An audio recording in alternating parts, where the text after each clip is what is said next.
ዛሬ ከወደ ቻይና የወጣው መረጃ አስደንጋጭ ሆኗል። ምን የተባለው ቻይና ለችላል የሲኤንኤ ዘገባ ዩናይትድ ስቴትስ ኦፍ አሜሪካ አርምስ ሴልስ ታይዋን ስፒዲንግ አፕ ትሬት ኦፍ ዋር አህያ መታሰሪያ ገመዷን በጠሰች ቢሉት መብሊዋን አሳጠረች አለው ይባላል።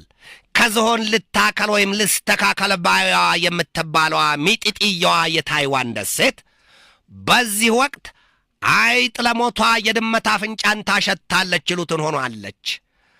አሜሪካ በቅርቡ ለታይዋን ደሴት የ11.1 ቢሊዮን ዶላር የጦር መሳሪያ ሽያጭ ማጽደቋን ተከትሎ ደሴቲቱን ሉዓላዊ ግዛቷ አድርጋ የምትቆጥራት ቻይና በልህ መጦዟ ይነገራል።